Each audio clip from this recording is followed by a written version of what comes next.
আসসালামু আলাইকুম, কেমন আছেন সবাই? আশা করব সকলে ভালো আছেন।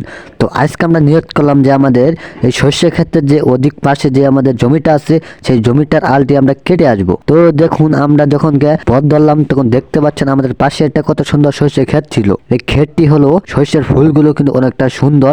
এই শীতের দিনে কিন্তু শস্যের ক্ষেতের ফুল অনেকটা সুন্দর দেখা যায়। তো আমরা তার পাশ দিয়ে আমরা চলে গেলাম, এই ড্রেনগুলো দিয়ে আমরা চলতে থাকলাম আমাদের সেই ক্ষেতের দিকে। তো এক পর্যায়ে দেখতে পারলেন আমাদের ক্ষেতের প্রায় কাছাকাছি আমরা চলে আসলাম, আর একটু গেলেই আমাদের ক্ষেতের মধ্যে আমরা চলে যাব। তো আমার হাতে আপনারা দেখতে পাচ্ছেন একটা কোদাল আর একটা ছালা। তো আমরা এই ছালার ভিতরে হলো আমাদের ছাগলের জন্য আমরা এক ছালা ডাল নিয়ে আসবো, আর এই কোদালটা দিয়ে আমরা আলগুলো সুন্দর করে কেটে দিয়ে আসবো। তো আমরা নিয়ত করলাম আর আমরা চললাম পথে। তো এক পর্যায়ে হাঁটতে হাঁটতে পরে আমাদের ক্ষেতের পাশেই পরে চলে আসলাম, আর একটু গেলেই আমাদের ক্ষেতের ভিতরে আমরা চলে যাব। তো আমাদের ক্ষেতের ভিতরে যখন আমরা আসবো তখন দেখতেই পারবেন আপনারা আমি কত সুন্দর করে আলগুলা কাটবো। তো এক পর্যায়ে দেখতে দেখতে আমাদের ক্ষেতের পাশেই পরে চলে আসলাম আমরা, আরেকটু গেলে দেখতে পাচ্ছেন আমাদের ক্ষেত। ওই খামটা দেখতে পাচ্ছেন, ওই খামটার পাশেই কিন্তু আমাদের ক্ষেত। প্রায় দেখতে দেখতে আমাদের ক্ষেতের পাশে আমরা চলে আসলাম।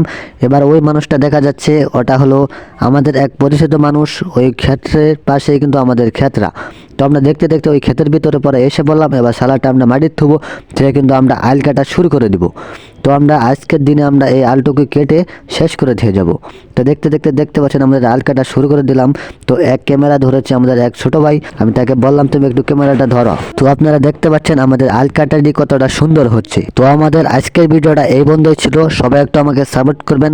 আমার ইউটিউব চ্যানেলে যারা যারা সাবস্ক্রাইব করছেন তাদেরকে অনেক ধন্যবাদ। যারা যারা আমার ফেসবুক পেজে আছেন সবাইকে ধন্যবাদ জানাই আমাকে বেশি বেশি ফলো করার জন্য। তো যাই হোক, সবাই এই ভিডিওটা একটু লাইক, কমেন্ট এবং কি শেয়ার করবেন। সবাই ভালো থাকবেন। আজকের বারের মতো বিদায় নিলাম।